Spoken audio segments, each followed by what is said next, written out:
Hello student, this side Sudhir Grover, senior faculty member Infomass course Edu। आज हम आपसे कोई भी सब्जेक्ट की बात नहीं करेंगे। आज हम कुछ भी आपसे मैथमेटिक्स, कोई क्वांट, रीजनिंग, कोई आपसे हम स्टडी की बात नहीं करेंगे बिकॉज आपको पता है कि पेपर 22 को है निम सेट का। आज हम बिल्कुल कूल बातें करेंगे। 1.5 डे रह गया हमारे पास, तो डेफिनेटली अब पढ़ाई की बात करनी हम बिल्कुल बंद कर देंगे। अब सिर्फ हम आपसे बात करेंगे आपकी लाइफ के बारे में, आपको कैसे मैनेज करना है, कैसे आपको 1.5 डे मैनेज करना है, कैसे पेपर में आपको अपने आप को मैनेज करना है। तो जस्ट हम कूल बातें करेंगे आज। ऐसा लेक्चर हमने पहले नहीं देखा होगा हमारा। हर लेक्चर में हम भी टेंशन में होते हैं कि बच्चों को आज ये समझाना है, बच्चों को वो समझाना है। आज मैं कुछ आपको समझाने नहीं आया, आज सिंपल मैं आपसे बातें करने आया हूँ। तो पहली मैं आपसे क्या बात करूंगा कि आपको हर बच्चा 1.5 डे में जो आपका टाइम रह गया काफी प्रेशर हमारे ऊपर होता है बिकॉज पूरे साल का प्रेशर हमारे ऊपर जो है वो लास्ट 2 डेज में तो मैनीफोल्ड इंक्रीज कर जाता है। और स्पेशली पीछे कोविड हमारा काफी टाइम हमारे साथ रहा है। आपको पता है कि मार्च में कोविड स्टार्ट हो गया था, तो मई में हमें लगा कि पेपर होंगे, मई में पेपर पोस्टपोन हो गया, जून में गया, जुलाई में गया। अब कई बार ऐसे भी मैंने बच्चों को देखा है कि उन्होंने प्रिपरेशन को छोड़ ही दिया। कईयों ने लोकल इंस्टीट्यूट ज्वाइन कर लिए, लोकल इंजीनियरिंग जो एमसीए कॉलेजेस होते हैं उनको भी ज्वाइन कर लिए। तो कई बच्चों ने बिल्कुल उम्मीद छोड़ दी थी कि इस बार निमसेट होगा कि नहीं होगा। और जब निमसेट हुआ तो आपको बताऊं कि अभी जो निमसेट हो रहा है इसमें आपको कंपटीशन लास्ट ईयर से कम मिलेगा बिकॉज आपको बता रहा हूं कि कई बच्चे अपनी कहीं ना कहीं कैंपस को ज्वाइन कर चुके हैं और कई बच्चों ने अपनी प्रिपरेशन बीच में छोड़ दी। उनको लगा कि यार उन्होंने स्टडी का जो मोमेंटम था वो बीच में ब्रेक हो गया, तो उस वजह से उन्होंने कहा चलो अब तो स्टडी छूट गई है, अब हम बाद में सोचेंगे या ड्रॉप करके सोचेंगे। तो इस बार जो बच्चे दे रहे हैं उनके लिए कंपटीशन लास्ट ईयर से काफी कम रहेगा। तो चलो ठीक है, मैं वही आपको बताना चाहता हूँ कि कंपटीशन तो कम रहेगा बट फिर भी कंपटीशन तो है बिकॉज जो क्रीमी बच्चा है, जो इंटेलिजेंट बच्चा है वो तो देगा। कंपटीशन उन्हीं के साथ होता है जो इंटेलिजेंट बच्चा होता है। कंपटीशन उन बच्चों के साथ नहीं होता जस्ट पेपर फिल करते हैं और पेपर देने चले जाते हैं। कंपटीशन जस्ट जो होता है वो 15-20% बच्चों के साथ होता है। जो बड़ा सीरियस बच्चा होता है वो सीरियस बच्चा पेपर देगा ही, डेफिनेटली देगा। मींस कंपटीशन वहीं का वहीं है। अब हम मेरी बात समझो कि हम आपको क्यों आज का लेक्चर ले रहे हैं। एक्चुअली लास्ट कुछ डेज में बच्चों के ऊपर प्रेशर काफी रहता है। कुछ पेरेंट्स का प्रेशर, कुछ फैमिली का अपना कुछ और प्रेशर, कुछ फ्रेंड्स का प्रेशर। तो कुछ चीजें मैं आपके लिए लेके आऊँ स्पेशली। वो क्या लेके आऊँ? Do's and don'ts. एक सिंपल चीज लेके आ रहा हूँ जो आपने सुना होगा कभी, डूज एंड डोंट्स। तो पहले हम स्टार्ट करेंगे डोंट से। डोंट मीन्स जो आपको नहीं करना। तो निमसेट डूज एंड डोंट्स, तो ये काफी यूजफुल आपके लेक्चर रहेगा। देखो डोंट, डोंट मीन्स रेड, आपको रेड सिग्नल दे रहे हैं हम, ये नहीं करना। रेड मीन्स आप देख रहे हो, मीन्स कि आपको हम सिग्नल दे रहे हैं कि इसको हमको नहीं करना। क्या नहीं करना? No new topic chapter during last 2 days. और लास्ट 2 डेज हमारे पास है, मीन्स लास्ट 1.5 डे हमारे पास है। कोई न्यू चैप्टर को पिक नहीं करना, कोई न्यू टॉपिक को पिक नहीं करना। इवन हो सके तो बुक्स को आज लास्ट डे तक पिक करो आप। कल आपको ट्राई करो कि कल मॉर्निंग या कुछ टाइम रख लो अपने पास कि 12 o'clock तक या कल 2 बजे तक, मैक्सिमम इवनिंग तक आपको पढ़ना है। मैं तो कहूंगा कि कल का पूरा दिन फ्री रखो। जो पढ़ना था पूरा साल में पढ़ लिया, लास्ट 1 डे पढ़ने से कुछ नहीं होने वाला। माइंड को फ्रेश छोड़ दो अपने। तो वही हम कह रहे हैं, no new topic chapter during last 2 days. कुछ भी न्यू टॉपिक नहीं करना, कोई न्यू चैप्टर तो करना ही नहीं है। कुछ करना भी चाहते हो तो अब जस्ट पुराने फॉर्मूले रिवाइज करो, जो आपने किया उसको थोड़ा सा रिवाइज करो। कोई न्यू टॉपिक को उठाने की ट्राई गलती ना करना। No discussion in set preparation with friends or any person. आप कभी अपने फ्रेंड से डिस्कस ना करना कि आपकी प्रिपरेशन कितनी हुई है, मेरी ये हो गई है, तेरी कम हो गई है, मेरी ज्यादा हो गई है। एक्चुअली किसी को नहीं पता कि उसकी प्रिपरेशन कैसी हुई है, वो आपको भी नहीं पता कि वो ठीक बोल रहा है, सच बोल रहा है, झूठ बोल रहा है। तो किसी से डिस्कस ही ना करो कि उसकी प्रिपरेशन कैसी हुई है। आप किसी से पूछोगे, कोई बच्चा अगर ज्यादा बोलने वाला हुआ कह देगा मेरी प्रिपरेशन तो ये भी हो गई है, मैंने तो वो चैप्टर भी कर ली है, मैं तो पूरा सिलेबस कर लिया है, मैं तो पूरी आरडी शर्मा मैंने याद कर ली, मैं तो ये हो गया। आप टेंशन में आ जाओगे, तो वो आपको नहीं करना। नो डिस्कशन और NIMCET preparation with any friend और एनी पर्सन। आपने कोई डिस्कस ही नहीं करना। आपने किसी से डिस्कस नहीं करना कि मेरी प्रिपरेशन कैसी हो, तेरी प्रिपरेशन कैसी है। Don't think about your weaknesses और वीक टॉपिक्स। आपको अपनी वीकनेस के बारे में आप 2 दिन तो बात नहीं करनी। आपने ये नहीं डिस्कस करना या अपने अपने आप को नहीं कहना कि लाइक मेरा टॉपिक वीक है और अगर एमसीए में ये आ गया, अगर आज ये इंग्लिश आ गई तो मैं क्या करूंगा। आज ये वाला रीजनिंग का चैप्टर आ गया तो मेरा क्या होगा, मैथ्स का चैप्टर मैं छोड़ रहा हूँ, वो चैप्टर अगर आ गया तो मेरे साथ क्या होगा। वो जो आप छोड़ चुके हो, जो आपने लीव किया है, जो भी आपने किया उसको अब दोबारा अब नहीं कर सकते लास्ट 1 और 2 डेज में। तो don't think about your weaknesses and weak topics. Weak topic जो थे, ठीक है, जो वीक थे उसको हम छोड़ आएंगे। अब लास्ट डेज में यही बोलूंगा, जो वीक है उसको हम कोई स्ट्रेस ना करें, उसको हम छोड़ भी सकते हैं आप, बिकॉज अब लास्ट 1 और 2 डेज में आप कुछ नहीं कर सकते। अब अपने माइंड को कूल रखना बड़ा जरूरी है। तो टेंशन में आ गए तो जो किया वो भी जीरो हो जाएगा। Next, now don't think about your others preparation. मैं पहले ही बता चुका हूं, ना अपने बारे में कोई प्रिपरेशन का सोचो, ना आपके फ्रेंड्स की प्रिपरेशन का सोचो। आपका फ्रेंड बड़ा कुछ बोलेगा, बड़े लोग बड़ा कुछ बोलते हैं लास्ट डेज में, मैंने वो किया, मैंने वो किया। आपने कुछ नहीं सोचना, आपने जस्ट सोचना कि मेरी प्रिपरेशन इतनी है, मैं इसी प्रिपरेशन से पेपर दूंगा। अच्छी है, जैसी भी है, ठीक है, अच्छी है, एवरेज है, जो भी मेरी प्रिपरेशन है, ये मेरी प्रिपरेशन है, मैं अपने हार्ड वर्क से करूंगा जो मैंने किया है। ओके, उसके बाद मुझे दूसरे का नहीं सोचना वो क्या बोल रहा है, मुझे आप नहीं पता, वो सच बोल रहा है, झूठ बोल रहा है, मुझे आप नहीं पता। वो कहेगा सर, वो कहेगा ये चैप्टर बड़ा इंपॉर्टेंट चैप्टर है, तूने किया कि नहीं किया। और बाई चांस आपने वो चैप्टर नहीं किया हुआ तो आप उस चैप्टर को लेके बैठ जाओगे, आप टेंशन में आ जाओगे, और जो आपने पीछे किया हुआ है वो भी आपके माइंड से ब्लैंक हो जाएगा। ये बड़ी बात देखा है, बच्चों को नर्वस ब्रेकडाउन होते हुए हमने काफी बच्चों का देखा है। इवन जो अच्छे बच्चे होते हैं उनके साथ ज्यादा इश्यूज आते हैं, नर्वस ब्रेकडाउन। उनको ऐसा लगता है कि यार ये भी आ जाएगा, वो भी आ जाएगा, मैंने वो छोड़ा वो ना आ जाए, मेरे फ्रेंड की बेटर प्रिपरेशन है तो कंपटीशन बड़ा हार्ड हो गया, तो मेरे से कुछ नहीं हो रहा। तो ये छोटी छोटी थिंकिंग अपने माइंड में नहीं आने देनी आपने। मैंने बोला ना, don't think about your weaknesses, don't think about your weak topics, don't think about your and other preparation. जो हो गया सो हो गया, अब आपको पेपर देना है बस, और कुछ नहीं करना। Don't estimate your preparation and over estimate under estimate your preparation. मैंने यहाँ सॉरी लिखा था under estimate. Don't under estimate your preparation, अपनी प्रिपरेशन को अंडर एस्टिमेट ना करो। ये ना सोचो कि आपकी प्रिपरेशन कम है, और दूसरों अपने फ्रेंड्स की प्रिपरेशन को ओवर एस्टिमेट ना करो। ये लाइन मैंने काफी यूजफुल लाइन लिखी है आपके लिए। Don't under estimate your preparation and don't over estimate others preparation. ये बड़ी कॉमन एक चीज है हमारी लाइफ में, हम ये सोचते हैं कि वो बेटर है।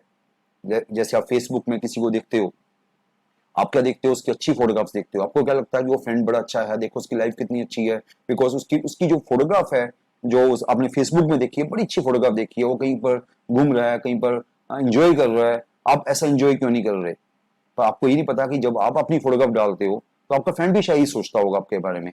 उसको ये नहीं पता कि आपके अंदर क्या चल रहा था। जब आप स्माइल कर रहे थे तो आपके अंदर क्या चल रहा था, जब वो स्माइल कर रहा था तो आपको नहीं पता कि उसके अंदर क्या चल रहा है। तो किसी के फेस से आप ये नहीं बता सकते कि वो उसकी प्रिपरेशन कैसी है। तभी हमने क्या बोला है कि don't under estimate your preparation and don't over estimate others preparation. मैंने बोला ना, जस्ट जो किया है सो किया है, अब उसके आगे आपने कुछ नहीं सोचना, कूल हो जाओ बस। Don't visit any Facebook, any WhatsApp group, Telegram group, और लाइक कुछ भी आप ऐसा कुछ कर रहे हो सोशल नेटवर्क पर, उसको विजिट ना करो। रीजन बीइंग कि आपको पता है कि व्हाट्सएप में आपके कुछ क्वेश्चंस आएंगे मैथ्स के, या कोई आपका फ्रेंड कोई क्वेश्चन पुट कर देगा, उसका आप आंसर देना शुरू कर दोगे, या कोई टेलीग्राम में कुछ क्वेश्चंस हो रहे होंगे आपके, उसको देखना शुरू कर दोगे। तो उसकी तरफ अब नहीं जाना आपने, वन डे आपने कुछ भी नहीं करना। ओके, तो डोंट विजिट एनी फेसबुक। आप कोई फेसबुक भी ना विजिट करो, बिकॉज फेसबुक में भी कुछ नहीं पता होता कि कौन सा, लाइक कोई आपने फेसबुक ग्रुप ज्वाइन किया हुआ है, मे बी कोई इंस्टीट्यूट, मे बी कोई आपका अपना ग्रुप होगा, तो उसमें क्या होता है कि आज ये कोई लेक्चर आ गया, इस लेक्चर को सुनो, आपने कुछ नहीं सुनना। अब जस्ट अपने को कॉन्सेंट्रेट करना है कि जो मैंने किया सो कर लिया। व्हाट्सएप ग्रुप में भी कई नए नए मैसेज आ जाते हैं कि ये क्वेश्चन है, ये क्वेश्चन देखो, ये टॉपिक काफी इम्पोर्टेंट टॉपिक है। या टेलीग्राम ग्रुप में आपको नए नए क्वेश्चन आपके फ्रेंड डालना शुरू कर देगा, ये क्वेश्चन एक्सपेक्टेड क्वेश्चन है, ये अभी किसी ने क्वेश्चन बताया मुझे, बड़ा एक्सपेक्टेड क्वेश्चन है, उसको कहो कि वो आप करे, एक्सपेक्टेड क्वेश्चन है, मुझे नहीं पता है आएगा कि नहीं आएगा। अगर वो एक्सपेक्टेड है तो बुक में ऐसे क्वेश्चन 500,000 और भी होंगे, वो भी एक्सपेक्टेड होंगे।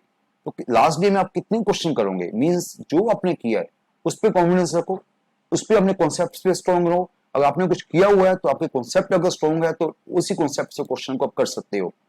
ओके, तो इस बात को लेके चलो। ये क्या है? डोंट्स। इन चीजों को आपको नहीं करना, न्यू टॉपिक रिवाइज नहीं करना, आपने किसी से अपनी प्रिपरेशन डिस्कस नहीं करनी, आपने कोई अपने वीक टॉपिक्स को डिस्कस नहीं करना, आपने कोई टेलीग्राम ग्रुप में जाकर किसी क्वेश्चन का आंसर नहीं देना, कोई सोल्यूशन क्वेश्चन नहीं देखना, कोई व्हाट्सएप ग्रुप पे कोई क्वेश्चन सोल्यूशन नहीं देखना, अपनी प्रिपरेशन पे कॉन्फिडेंस रखना है। ओके, वो किसी की बात नहीं सुननी, किसी की बात नहीं सुननी। कोई कहेगी मेरी प्रिपरेशन बड़ी अच्छी है, ठीक है, गुड बेटा, अगर अच्छी प्रिपरेशन है तो आपका फर्स्ट रैंक आए, चलो ठीक है, मेरा फर्स्ट नहीं आएगा, मेरा 100th रैंक आ जाएगा, कोई बात नहीं, अगर तेरी प्रिपरेशन अच्छी है तो अच्छी बात है, गुड।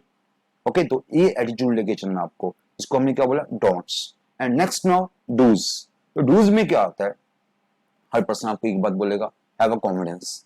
अपने में कॉन्फिडेंस रखो, जो आपने किया एक साल वही आपकी आपकी स्ट्रेंथ वही है, उसी स्ट्रेंथ पे रहो आप, उस पर अपने माइंड को कूल रखो कि मुझे आता है, मैं कर सकता हूँ, ये मेरी विल पावर है, मैं करके दिखाऊंगा पेपर को अच्छा। बस वही आप में कॉन्फिडेंस होना चाहिए। Keep your mind cool, mind को कूल रखो। हर पर्सन आपको एक बात बोलेगा, तो अपने माइंड को कूल रखो। लास्ट डे है, प्रेशर में नहीं आना, टेंशन में नहीं आना, माइंड को कूल रखना। कॉन्सेंट्रेट ऑन योर स्ट्रेंथ, अपनी स्ट्रेंथ के बारे में सोचना, वीकनेस के बारे में नहीं सोचना। अगर सपोज करते हैं कि मैथ्स के 20 चैप्टर्स है, आपने 17 चैप्टर्स 16 चैप्टर्स अच्छे किए हुए हैं, तो वो चैप्टर्स के बारे में सोचना है कि यस मेरा मेरा 15-16 चैप्टर अच्छे हैं, मेरे 3 to 4 चैप्टर मेरे वीक भी रह गए हैं, तो कोई बात नहीं। 3 to 4 चैप्टर में अगर 50 में से 10 नंबर का आ गया तो 10 क्वेश्चन आ गए, तो 30-40 क्वेश्चनों में मैथ्स के अच्छे आते होंगे। और एक एवरेज गुड बच्चा 30 to 40 क्वेश्चन ही करता है एनआईटीज में। अगर आपके 5 to 10 क्वेश्चन मिस हो भी जाएंगे कोई वीक टॉपिक से, तो कोई बात नहीं, हो गए तो हो गए, अब उसको हम कुछ नहीं कर सकते। हाँ, पूरा साल अगर ट्राई की होती तो बड़ा अच्छा होता, पर लास्ट डेज में अगर सोचेंगे तो गलत सोचेंगे। तो concentrate only on strong topics, अपनी स्ट्रेंथ के बारे में सोचो, आपकी स्ट्रेंथ क्या है, आपकी मैथ्स अच्छा है, क्वांट अच्छा है, रीजनिंग अच्छा है, आपने जो भी अच्छा है उसके बारे में सोचो कि मेरा क्वांट ज्यादा अच्छा है, मैं रीजनिंग पार्ट ज्यादा अच्छा है, मैथ्स से अच्छा मेरा क्वांट रीजनिंग है, तो ठीक है मैं पहले क्वांट रीजनिंग को ज्यादा टेस्ट करूंगा, उसमें से मैं 100% मार्क्स लेके आऊंगा। मेरा इंग्लिश पार्ट बेटर है तो इंग्लिश पार्ट को मैं ज्यादा स्ट्रॉन्ग करूंगा अपना। तो ऐसी अपने बारे में पॉजिटिव बातें करो, नेगेटिव बातें नहीं करनी, अपने माइंड में पॉजिटिव बातें करो, अपने बारे में पॉजिटिव बातें करो। Concentrate on your strength. Now this fourth line, ये आपकी एक ऐसी लाइन है जो कुछ बच्चे कहेंगे सर ये क्यों लिख रहे हो आप, थिंक ऑफ वर्स्ट। हमने क्या लिखा, think of worst, what will happen if MC is not clear. और आपका एमसी क्लियर नहीं होता है तो क्या होगा, थिंक ऑफ वर्स्ट। आप कहोगे सर अभी तो आप कह रहे थे कि माइंड को पॉजिटिव रखो, कॉन्फिडेंस रखो, कूल रखो, अब आप कह रहे हो कि वर्स्ट को सोचो, हमारा एमसी क्लियर नहीं होगा, तो बड़ी गलत बात है। हमने तो 1 साल प्रिपरेशन की है, 2 साल प्रिपरेशन की है, एमसी क्लियर नहीं होगा, हम क्यों सोचें। मैं फिर भी कहूंगा इसको सोचो कि अगर बाई चांस आपका एमसीए क्लियर नहीं होता, 2 साल का हार्डवर्क है, 3 साल का हार्डवर्क है, आपका एमसीए क्लियर नहीं होता, आपका आपका रैंक आता है 10,000 रैंक आता है एनआईटी में, तो क्या होगा।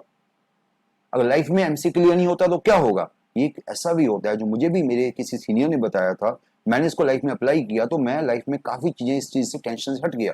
ये ऐसी लाइन है जो आपको लगेगा जरूर फर्स्ट टाइम पर, ये लाइन क्यों हमें बोली जा रही है, क्यों वर्स्ट सोचें, हम तो बेटर सोचेंगे, हम तो बेस्ट सोचेंगे, नो डाउट। मैंने आपको ऊपर बोला बेस्ट सोचो, वो सोचना ही है, पर ऐसा भी सोचो कि बाई चांस एमसी क्लियर नहीं होता तो क्या होगा, क्या लाइफ खत्म हो जाएगी हमारी, क्या हम खत्म हो जाएंगे। अगर मैं आपके सामने आज बैठा हूं एज अ टीचर, तो क्या लाइफ में मुझे हमेशा सक्सेस ही मिली है, नो, ऐसा नहीं है। लाइफ में जितने भी सक्सेसफुल पर्सन है उनके लाइफ में फेलियर्स ज्यादा रही हैं, सक्सेसेस कम रही हैं। हाँ, आपको सक्सेस दिख रही है, लाइक अमिताभ बच्चन आपको सक्सेस दिख रही है, शाहरुख खान आपको सक्सेस उसकी दिख रही है, तो आपको नहीं पता कि उसकी लाइफ में कितने फेलियर्स थे। आप सुनो उनकी इंटरव्यू जाके, आपको उनको पता लगेगा। तो फेलियर होने से कुछ प्रॉब्लम नहीं आती, तभी हम कह रहे हैं कि थिंक ऑफ वर्स्ट। और बाई चांस कुछ इशू आ भी जाए तो उसमें भी घबराने की जरूरत नहीं, आप उसके बारे में सोचो कि यस अगर मैं एमसी के लिए नहीं हो तो क्या होगा, कुछ नहीं होगा, तब भी लाइफ वही रहेगी। वही कह रहे हैं, still you would be same, आप सेम ही रहोगे, still you would be best, आप वही बेस्ट जो आप हो वही आप रहोगे। एमसीए क्लियर होने या नहीं होने से कोई आप पे इफेक्ट नहीं पड़ने वाला, still you would be best सन, आप फादर मदर के वही बेस्ट सन डॉटर रहोगे आप। ऐसा नहीं कि आपके फादर मदर कहेंगे बेटा एमसी क्लियर नहीं हुआ तो हम तुझे घर से बाहर निकाल देंगे या आपको अंडर वो करेंगे, ऐसा कुछ नहीं। वो एक 2 दिन की मोमेंटरी चीजें होती हैं, 1-2 दिन के बाद सब कुछ ठीक हो जाता है। Still you would be the best friend, अपने फ्रेंड्स का अगर कोई आपका अच्छा फ्रेंड है वो स्टिल आपको अच्छा फ्रेंड ही कंसिडर करेगा, still life would be same. कहने का मतलब यह है कि लाइन्स हम क्यों लिख रहे हैं, जस्ट इसलिए कि आपको बताने के लिए कि माइंड पे प्रेशर ना रखो, ही ना सोचो कि आज नहीं होगा तो मेरा क्या होगा, एमसी नहीं होगा तो क्या होगा, इससे क्या होगा अपने ऊपर एक्स्ट्रा प्रेशर आप क्रिएट कर लोगे। वो एक्स्ट्रा प्रेशर अगर आ गया तो जो आपका पेपर वहां पर अच्छा होना है वो आपका कहीं ना कहीं आप प्रेशर में आ जाओगे। मेरी फैमिली का सोचेगी, मुझे मेरे एक्सपेक्टेड था कि मैं 1000 में से 600-800 करके आऊंगा, मेरा तो 400 नहीं हो रहा, तो मेरा क्या होगा। अगर वो आपकी थिंकिंग वहां पर चलनी शुरू हो गई तो फिर आपका जो पेपर अच्छा होना है वो भी नहीं होगा। ये लाइन काफी मेन लाइन है, तो मैं फिर कह रहा हूँ थिंक ऑफ वर्स्ट। सोचो और पेपर क्लियर नहीं होता तो क्या होगा, कुछ नहीं होगा, तब भी कुछ नहीं होगा। इट मींस कि कूल माइंड से पेपर दो, कहने का मतलब क्या है, आज पेपर को कूल माइंड से दो, आपको अपना बेस्ट देना है और बेस्ट करके आना है। ये नहीं सोचना कि मेरे पीछे क्या होगा या मेरे बाद क्या होगा या बाद में पेपर अच्छा नहीं हो तो क्या होगा, कुछ नहीं सोचना आपने, जस्ट अपना बेस्ट अपने एफर्ट्स करने हैं। Okay, and you will succeed. अगर आपका बाई चांस एमसीए नहीं होता 1% तो कोई बात नहीं, लाइफ में कहीं और बेटर वेंचर में आप चले जाओगे। उसका कोई हमें प्रॉब्लम नहीं है, इसलिए अपने माइंड को कूल रखो। क्या लिखा हमने? So cool yourself, one good or bad day can not decide your life. एक दिन जो अच्छा बुरा होता है उससे लाइफ डिसाइड नहीं होती। वर्ल्ड कप का फाइनल था, तो कई आपने देखा कि इंडिया की टीम ऑस्ट्रेलिया से बड़ी बैडली लूज कर गई थी। इंडिया की टीम ऑस्ट्रेलिया से बैडली लूज की थी, पर क्या नेक्स्ट टाइम जो वर्ल्ड कप हुआ तो इंडिया अगेन विनर हो गया। तो अगर हम सोच के बैठे कि एक दिन हमारा बैड हो गया, एक दिन गुड हो गया, उससे क्या होने वाला है? वेस्ट इंडीज की टीम थी 1983 में, वेस्ट इंडीज की टीम बेस्ट टीम थी, पर क्या हुआ, एक दिन उनका वेस्ट गया, एक दिन उनका बैड गया, इंडिया से 183 का स्कोर बना, तब भी इंडिया से हार गई वो। तो क्या वेस्ट इंडीज की टीम डाउन हो गई? नो, ऐसा नहीं हुआ। तो कहने का मतलब यह कि एक बैड और गुड डे किसी लाइफ को डिसाइड नहीं करता। इसी माइंड को कूल रखो, कूल योरसेल्फ, अपने बेस्ट माइंड से पेपर देके आना। अपने सोचना नहीं कि भी क्या होगा, नंबर कम आए तो क्या होगा, कुछ नहीं सोचना। आपको अपना बेस्ट एफर्ट्स ट्राई करना है, लाइन आपको डेफिनेटली गो थ्रू करनी है। Number 5, lastly, spend more time with your parents, family, childhood friends and have fun with them। ये लाइन काफी यूजफुल लाइन है, बिकॉज आपको अपने जो बेस्ट जो आपके होते हैं वो कौन होता है? आपके पेरेंट्स। पेरेंट्स डेफिनेटली बच्चों को हमेशा कूल रखने की ट्राई करते हैं। हाँ, कई बार पेरेंट्स थोड़ा सा प्रेशर भी डाल देते हैं, वो अलग बात है। कई बार पेरेंट्स आपको ये भी कहेंगे बेटा जाके कमरे में जाके पढ़ ले, या कई बार हर टाइप के पेरेंट्स होते हैं, पर पेरेंट्स हमेशा फिर भी कहूँ आपके वेल विशर होते हैं। ट्राई करो कि उनसे लास्ट डेज अगर आप इतना पढ़ चुके हो तो जो लास्ट डे है 1 और 2 डेज है तो पेरेंट्स के साथ टाइम निकालो, बिकॉज पेरेंट्स से जितनी बातें करोगे उतना आपका माइंड लाइट होगा। और पेरेंट्स, फैमिली और अपने चाइल्डहुड फ्रेंड्स, मैंने स्पेशली यहाँ लिखा हुआ चाइल्डहुड फ्रेंड्स। चाइल्डहुड फ्रेंड्स ऐसे होते हैं जो आपके प्रेजेंट स्टेटस को नहीं देखते, वो आपके प्रेजेंट स्टेटस को नहीं देखते कि आपका क्या होने वाला है। आप अगर सक्सेसफुल हो तब भी आपके फ्रेंड्स है, और सक्सेसफुल नहीं हो तब भी वो आपके फ्रेंड्स रहेंगे। तो ऐसे फ्रेंड्स आपको लाइट करते हैं हमेशा। आपने देखा होगा कि जो कॉलेज फ्रेंड्स होते हैं, यूनिवर्सिटी फ्रेंड्स होते हैं, कई बार वो इतने हमारे इतने क्लोज नहीं होते। जो हमारे बचपन के फ्रेंड्स होते हैं, इवन 8th क्लास के पहले के या 10th क्लास के पहले के, जिनको बड़े छोटे होते हमारे फ्रेंड्स होते थे, उन फ्रेंड्स से बात करके बड़ा अच्छा लगता है, बिकॉज उन फ्रेंड्स में कोई ईगो नहीं होती। उन फ्रेंड्स में एक कूल सा होता है कि उनसे बात करोगे तो टेंशन तो नहीं होगी, एटलीस्ट हमें टेंशन तो नहीं होगी। हमें लास्ट यही चाहिए कि हमें टेंशन नहीं चाहिए। And have fun with them, उनसे कुछ भी बातें करो, उनसे कुछ भी इंजॉयमेंट की बातें करो, कुछ पुरानी बातें करो, कूल माइंड लो। कहने का मतलब है कूल माइंड लो, और listen to your favourite music और play your favourite game. Earphone लगा लो, म्यूजिक सुनते रहो। अगर कोई फ्रेंड आपका अच्छा नहीं है या आपकी फैमिली में थोड़ा सा प्रेशर आप पर लग रहा है तो आप आराम से, आप लास्ट 1 डे अपने आराम से म्यूजिक सुनते रहो। आपने कूल रहना, बस आपका एक ही मंत्र है लास्ट डे का कि माइंड को कूल रखना है, एक्स्ट्रा प्रेशर क्रिएट नहीं करना, अपने माइंड को कूल रखना है। तो जस्ट मैंने कोई डूज को डोंट्स बताए हैं, तो डूज डोंट्स आपको तभी बताए जाते हैं कि आपको जस्ट लास्ट डेज में कैसे माइंड को रखना है, वो मेन बात होती है। क्योंकि एनआईटी का पेपर है, तो हमने कई बार देखा है कि अच्छा बच्चा भी वहां जाकर ये सोचता है कि यार मैं इतना करके आऊंगा, मैं 800 मार्क्स करके आऊंगा, मैं 1000 मार्क्स का, मैं 900 करके आऊंगा। तो ऐसा कोई अपने ऊपर गेस ना करो कि कितने मार्क्स करके आऊंगे, वो तो वहां जाके पता लगेगा। पेपर इजी है तो आप 800 मार्क्स का भी कर लोगे, पेपर टफ है तो 400 मार्क्स करने भी आपके लिए मुश्किल हो सकते हैं। वो सभी के लिए जो होगा सभी के लिए होगा, इजी होगा तो सभी के लिए होगा, टफ होगा तो सभी के लिए होगा। अगर आपने 1 साल प्रिपरेशन किया है, 2 साल प्रिपरेशन किया, तो किसी और ने भी सेम प्रिपरेशन की है। तो अपने आप को अंडर एस्टिमेट ना करो कि मेरे नंबर कम आ रहे हैं, मेरा मेरा अटेम्पटेशन कम है। तो मैंने कई बार देखा है, स्पेशली 2018 2019 का जो निमसेट था, वहां बच्चों के साथ ऐसा ही हुआ है। बच्चों ने जब पेपर देखा, उनको पेपर लगा टफ है, तो वो घबरा गए, टेंशन में आ गए, ब्लैंक, बिल्कुल माइंड उनका ब्लैंक हो गया। यार क्या हो गया, पेपर टफ क्यों आ गया? थोड़ी देर वो बैठे चुप करके, 15-20 मिनट के बाद जब उनका माइंड कूल हुआ, उन्होंने पेपर को ट्राई किया, तो मैंने आपको बता दूं हमारे बच्चे थे जिनका रैंक बिलो 100 आया। वही बच्चे जो शुरू में टेंशन में बैठ गए थे पेपर में, इवन पेपर के बाद भी, हम पेपर के बाद उनसे बात की, सर हमारा ये हो गया, हमारा वो हो गया, हमारा कुछ नहीं होने वाला, रोना शुरू कर दिया था, और उनका रैंक बिलो 50 रैंक्स आया हमारे यहाँ पर। तो कहने का मतलब है कि आपको भी नहीं पता कि आपकी प्रिपरेशन कैसी है, आपको भी नहीं पता कि आपने जो पेपर अटेम्प्ट किया है वो बाकियों से बेटर किया कि नहीं किया।